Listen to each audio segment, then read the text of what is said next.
Attention, cette fiction se passe dans le sombre univers de Warhammer 40 000, et dans la société plus sombre encore des Eldar Noirs, ou Drukhari, de cruels pillards se nourrissant de la souffrance des plus faibles. Il y est abordé de nombreux sujets sensibles tels que la violence physique et psychologique, la torture et autres actes sadiques. Cette œuvre s'adresse donc à un public averti et adulte.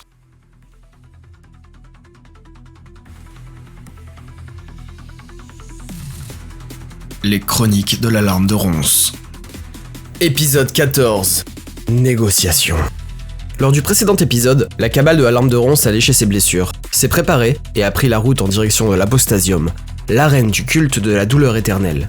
À 6, au milieu de la cité noire de Comorragh, ultra recherchée par la cabale de la Langue Venimeuse et n'ayant quasiment aucune ressource en réserve, Sharktan et sa suite tentent d'organiser un deal tout en se faisant passer pour une puissante cabale.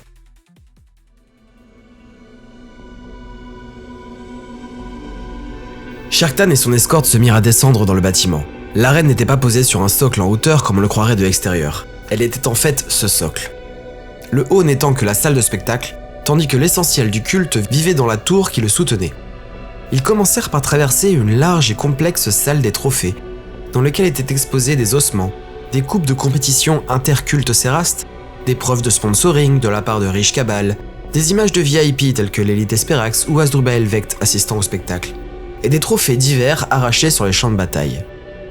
Tout cela n'impressionnait nullement Sharktan, qui suivait le groupe tout en se demandant pourquoi il zigzaguait dans ce musée, alors qu'on aurait pu le traverser plus rapidement. Sa paranoïa était poussée au maximum, et il guettait chaque recoin à la recherche d'une embuscade, tout en essayant d'avoir l'air le plus calme et détendu possible. Heureusement, son masque l'aidait beaucoup à masquer ses émotions. Soudain, son humaine se jeta brutalement à genoux, malgré les remontrances de Sang Tzu et Rotrax. Les ignorant, elle joignit ses mains et se mit à prier de façon frénétique. Sharktan suivit son regard et observa le large panneau de bois peint par des humains devant lequel elle priait. C'était un grossier triptyque représentant une bataille entre des guerriers dorés et jaunes et des autres humains. Sharktan s'approcha, curieux. Il y avait du texte gravé dans le bois et rempli d'or. Connaissant un peu la langue grossière des Monkeys, il lut « La sainte reconquête d'Ophélia VII par l'empereur et ses armées, 987 M30. » Puis il se tourna vers l'humaine. Elle pleurait en silence, tout en répétant des prières en chuchot. Les humains sont vraiment des créatures primitives et stupides. Pourquoi faisait-elle ça ? Croyait-elle que cette peinture sur bois avait des pouvoirs ? Ou qu'on allait l'épargner ? Ou la craindre du fait de sa dévotion ? Quel est le but d'une prière au final ? La seule personne digne de louange aux yeux de Sharktan, c'était lui-même. Les humains n'avaient donc aucune estime d'eux-mêmes ? Autant de questions auxquelles il ne répondrait jamais, majoritairement car les réponses ne l'intéressaient pas. Sang Tzu et Rotrax le regardaient, attendant un ordre. Sharktan fit un geste de la tête et se remit en marche. Avec une combinaison de coups, de chaînes tirées et de menaces, la sœur se releva et reprit sa marche, l'air franchement chamboulé. Le groupe s'engagea dans un couloir plus étroit, vers la gauche de la pièce. Celui-ci remonta en serpentant, juste assez large pour que 3 personnes puissent marcher de front. La délégation de Sharktan se retrouva entourée totalement par le groupe de Cérastes. Sharktan devant, juste derrière les Catrix, et les 2 sœurs gladiatrices. L'Archon ne put s'empêcher d'observer le postérieur du leader, désormais à hauteur de son regard, du fait de la montée.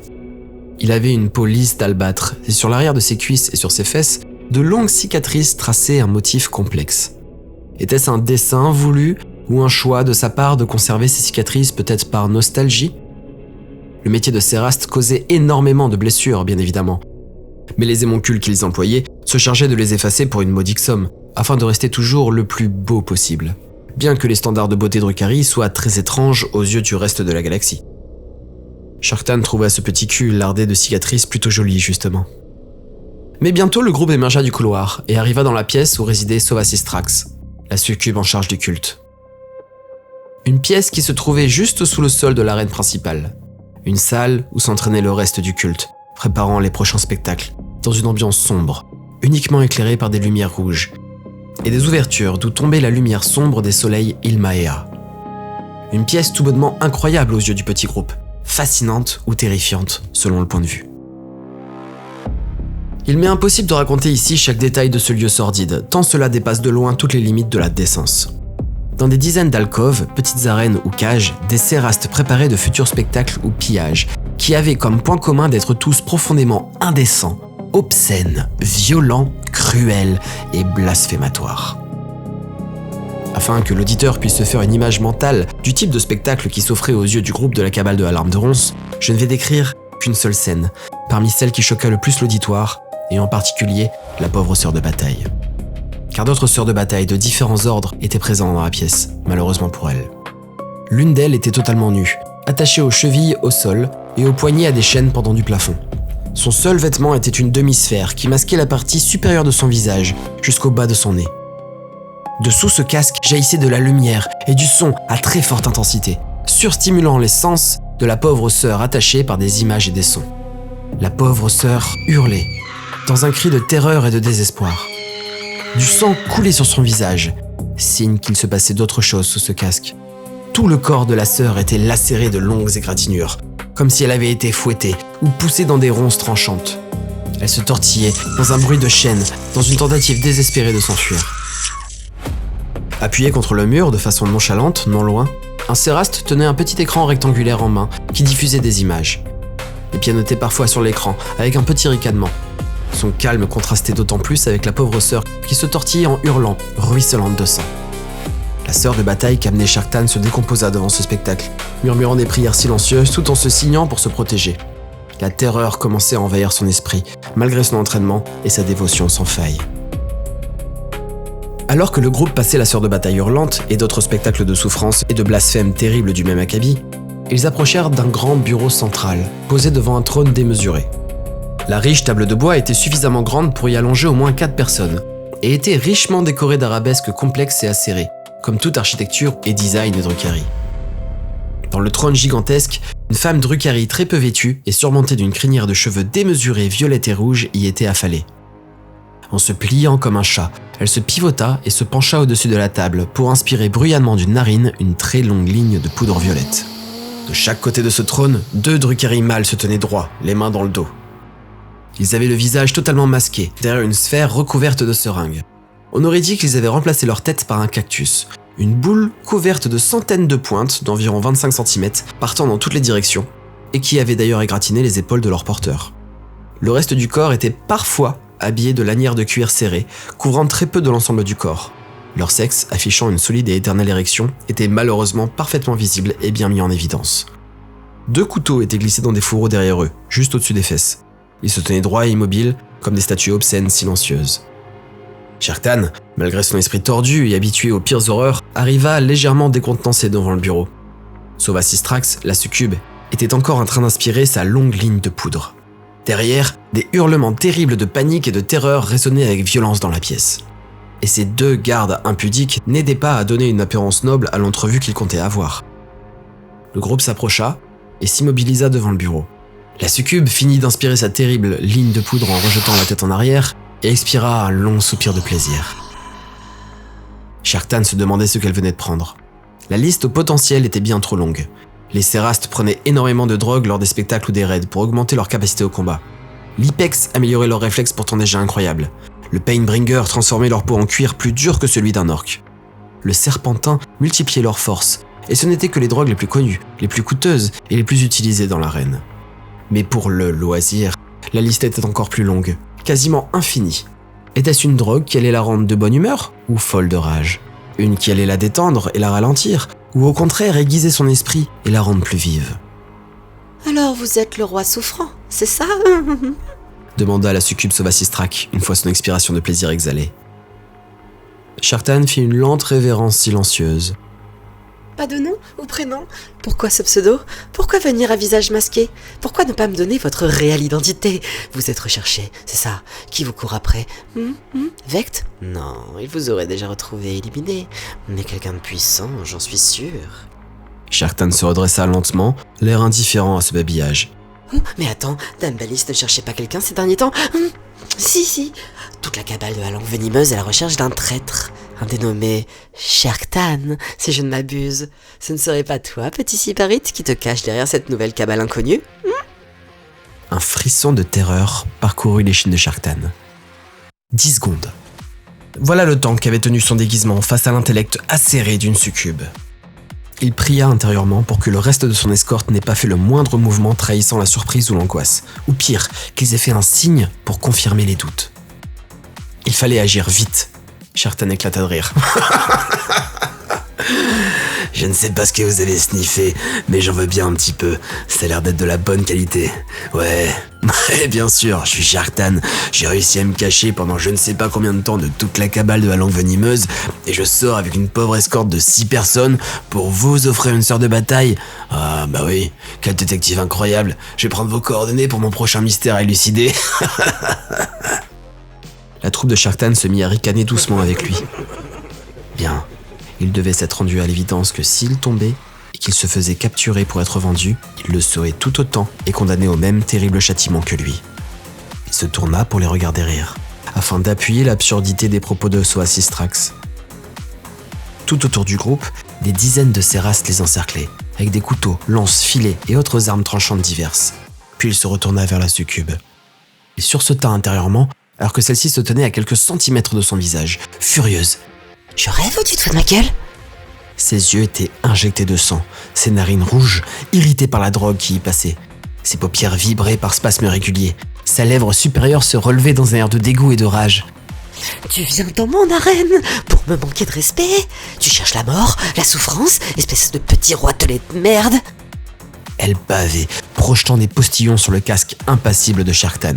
« Oh, dit-il, continuez, ça m'excite quand on me parle mal. » « Je vais te faire souffrir, je vais te démolir. » gronda Soasistrax. « Ah, ça pourrait me plaire, » répondait-il en souriant.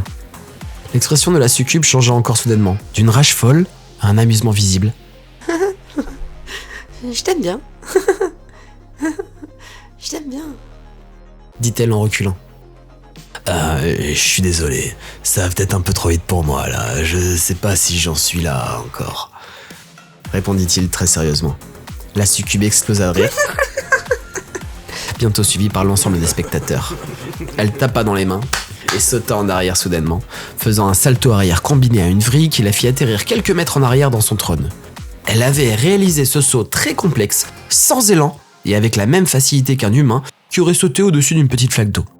À peine atterrie, elle fit un geste du bras vers lui et dit « Très bien, roitelet, parle-moi de toi. » Shartan fit une longue révérence vers l'avant pour la remercier, puis se redressa doucement. « Je suis le roi souffrant, l'archon de la cabale de la larme de ronce.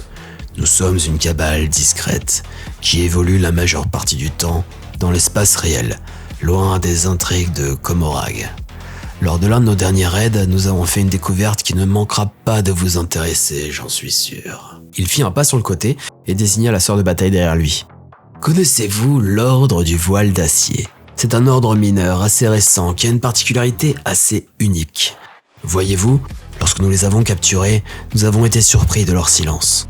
Aucun mot, aucune prière, aucun ordre. Or, vous savez combien les monkeys peuvent être bruyants. Il se trouve qu'elles ont fait un vœu de silence afin d'honorer leur divinité. « Deus imperator humanitatis. » dit Soasistrax en haut gothique. La sœur de bataille écarquilla les yeux, puis arbora une expression de haine infinie. Au son des mots les plus sacrés de sa langue, elle était instantanément sortie de sa terreur animale, pour immédiatement se réfugier dans une haine infinie, alors qu'elle réalisait que ces mêmes mots saints avaient été prononcés par la bouche d'un ignoble alien.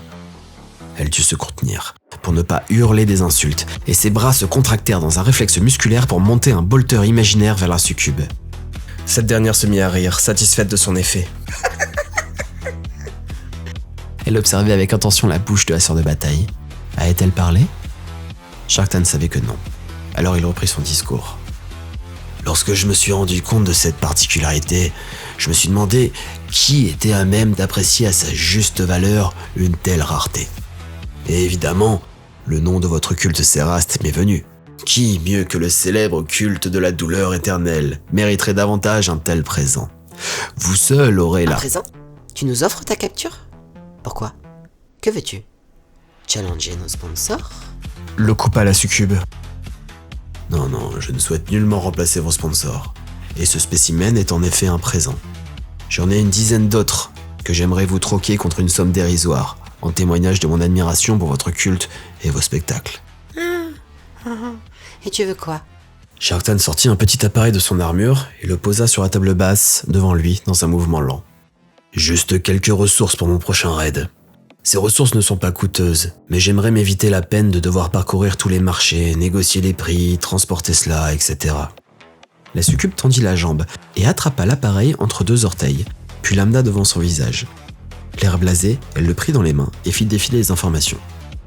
Sharktan continua. Je suis sûr qu'entre votre stock et vos nombreux contacts, vous pourrez trouver tout cela très facilement, ce qui me permet de gagner du temps pour repartir en raid. Et quitter Comorag le plus vite possible, avant que ceux qui vous recherchent vous retrouvent. Coupa-t-elle négligemment.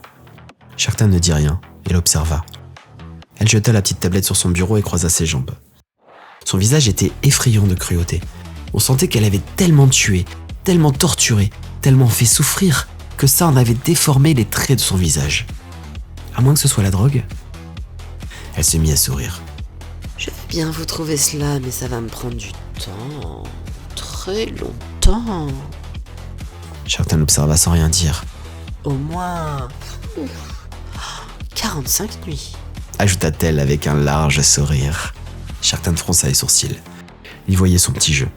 S'il était véritablement un fugitif, comme elle le suspectait, et qu'il se cachait hors de Comorag, dans l'espace réel ou ailleurs, chaque heure, alors rester dans la ville sombre, serait synonyme de grand danger. Ils ne pouvaient rester 45 nuits ici sans que leurs ennemis les retrouvent ou les détruisent. Mais s'ils ne craignaient pas le temps long, alors cela voulait dire qu'ils possédaient une planque à toute épreuve, ici même, à Comorag, et que cette histoire de cabale errante dans l'espace réel était sûrement bidon. Le seul cas où Sharktan pouvait accepter de rester 45 jours dans Comorag en masquant son identité sans craindre de se faire détruire serait qu'il soit en vérité l'archon d'une cabale extrêmement puissante ou sous la protection de quelqu'un d'encore plus puissant. Dans tous les cas, par cette proposition, Sova Sistrak venait de le forcer à révéler des choses très importantes. Allons, nous savons tous les deux que vous pourriez trouver cela dans la journée si vous le désiriez. Bien que je ne sois pas totalement pressé par le temps, votre proposition est clairement irrespectueuse. Irrespectueuse ? Éclata-t-elle. Je vous dis justement que je suis prêt à vous faire un prix dérisoire en regard de la qualité de ma cargaison, car je souhaite gagner du temps pour retourner en raid. Si vous ne respectez pas cette part du deal, je ne vois pas pourquoi je m'adresserai à vous finalement. Oh, le petit roi est pressé à ce que je vois. Pas tant que cela. Si votre proposition est sérieuse, je pourrais aller trouver un autre culte mineur et leur faire la même. Je suis sûr qu'ils se jetteront sur l'occasion, car la demande est très raisonnable pour la qualité de la marchandise. Cela signifiera aussi la fin de toute possible collaboration entre ma cabale et votre culte. Oh, quel dommage. Souffla Sova Sistrax. Elle avait bien conscience que Sharktan avait plus besoin d'elle que l'inverse. L'archon sentait le vent tourner. Comme pour l'achever, elle ajoutait Au passage, tu sais que l'ordre du Suaire d'Argent a aussi fait vœu de silence. Et c'est un ordre majeur qu'on a déjà affronté 1000 fois. Sharktan déglutit. D'ailleurs, Suaire d'Argent, voile d'acier, t'es sûr que c'est pas ton traducteur qui est défectueux? Sharktan se mit à transpirer abondamment sous son armure. Le plan capotait. Il fallait réfléchir vite, agir vite. Ok, autant partir avec les honneurs. Il se pencha et ramassa son appareil sur la table. Très bien. Il semble clair que cela ne vous intéresse pas. Inutile de perdre davantage de temps alors. Donc tu cours bien après le temps, petit roitelet. Le pistolet blaster démangeait tellement Sharktan. Il se demandait à quel point ses réflexes étaient aiguisés. Arriverait-elle à esquiver le dégainage et le tir? Ou bien Sharktan réussirait-il à la transformer en une flaque de chair de merde? Il serait prêt à sacrifier toute sa cabale juste pour lui cramer sa sale gueule. La douleur de la fiole qu'il avait ingérée refaisait surface et lui foudroyait le crâne d'une migraine terrible, sûrement causée par la frustration et la colère. Il inspira calmement, discrètement, et rangea l'appareil. Bonne continuation, dit-il sèchement en se retournant. Attends, Dit la succube en rigolant. il est vexé. Elle rit encore alors que Sharktan s'éloignait. C'est bon, allez, ok, t'auras ce que tu veux. Sharktan s'immobilisa et se tourna. T'as de la chance, petit sybarite, que nous sommes actuellement sponsorisés par une cabale qui est en guerre contre la langue venimeuse. Je vais te les prendre, tes sœurs, et te donner ce que tu veux. Pas parce que ta qualité est exceptionnelle. Pas parce qu'elles ont fait un vœu de silence apparemment si original. Et surtout pas parce que j'ai envie de faire un partenariat avec ta sale gueule. Mais juste parce que y a des chances que tu sois qui je pense. Et que si je ne me trompe pas, alors l'existence de ta cabale même est une épine dans le pied des ennemis de mes amis. Et les ennemis de mes ennemis sont mes amis, n'est-ce pas? Allez, Laisse-moi celle-ci en cadeau. Reviens dans 5 nuits avec le reste, et tu auras ce que tu veux. Elle tendit la main vers lui, avec un sourire en coin. Sharktan la fixait, interloqué. Son esprit était en panique totale. Que dire ? Que faire ? Contester son identité revenait à contester le deal. L'accepter, c'était se démasquer. Et en même temps, combien de temps lui restait-il avant que Dame Malice le retrouve ? Combien de temps encore avant que sa vengeance s'abatte sur lui ?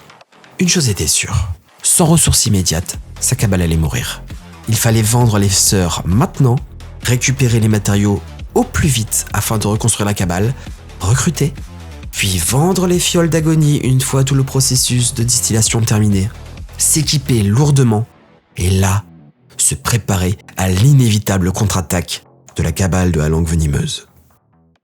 Et pour ce plan, l'étape immédiate et indispensable était d'obtenir maintenant des ressources. D'un geste souple du poignet, il leva le petit appareil au niveau de son visage. La succube le fixait avec un large sourire. Elle semblait jubilée. Sharktan grommela. « Si tout est bien là, et de qualité, dans 5 jours, alors je pardonnerai toutes vos offenses. » C'est une menace ? Demanda Sovasistrak, éberlué. Sharktan se retourna totalement vers elle et se redressa lentement. « Si je suis bien qui vous pensez que je suis, alors je suis un petit sybarite qui n'a pas eu peur de se mettre à dos l'une des plus puissantes cabales de Comorragh. Un petit sybarite qui a réussi à se cacher pendant des mois aux yeux de millions. Un petit sybarite qui a réussi à survivre seul dans les tréfonds de la Cité Noire. Non, je n'ai pas juste survécu. J'ai créé des alliances avec des créatures ancestrales que vous n'imaginez même pas. J'ai affronté la mort et j'en suis revenu. J'ai défié la grande ennemie elle-même et j'ai refusé son étreinte. J'ai réussi à recruter, équiper, croître et construire une cabale tellement forte que j'ai mis à genoux un ordre guerrier de sœurs de bataille Monkey. Et ça, sans l'aide de qui que ce soit. Je n'ai pas obtenu ma place en léchant les bottes de mes supérieurs et en mendiant des miettes de pouvoir. Je me suis taillé un royaume à coups de crocs et de lames et je suis là, aujourd'hui, au cœur de l'apostasium, à négocier un accord commercial avec respect. Il fit un pas en avant. Si je suis bien Sharktan, l'archon de la cabale de la larme de ronce, le roi souffrant, le 6 fois ressuscité, alors peut-être que vous feriez mieux de me traiter avec le respect que je mérite, car je sais qui je suis, je sais ce que je vaux, je sais ce dont je suis capable, et vous n'en avez aucune idée. Il jeta le petit appareil contenant la liste du matériel à la succube qu'il attrapa négligemment.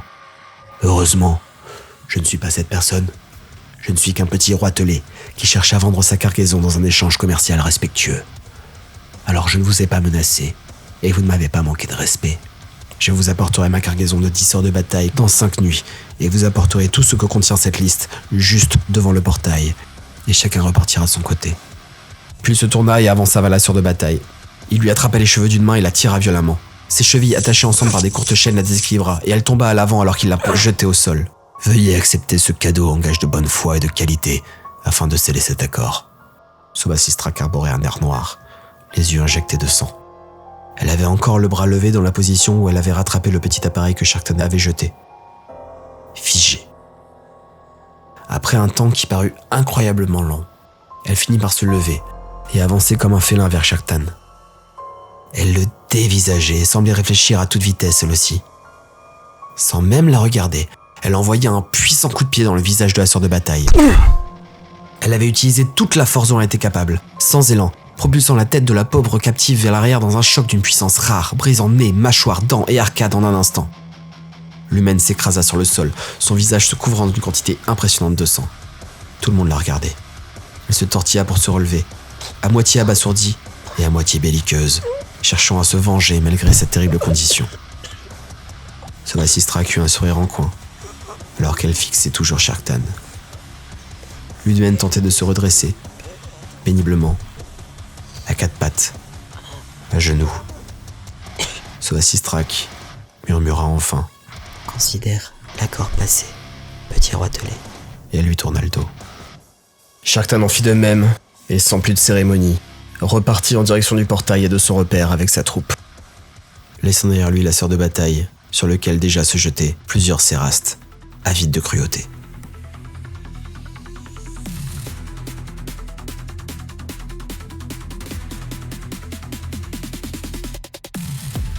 C'était l'épisode 14 des Chroniques de la Larme de Ronce. On s'approche de la fin de la saison 2. Encore 2 ou 3 épisodes maximum et je vous promets une fin de saison assez incroyable. Ainsi que l'annonce de nouveaux projets tout aussi fous. Alors pour ne rien rater, abonnez-vous et parlez-en autour de vous. A bientôt pour de futures aventures.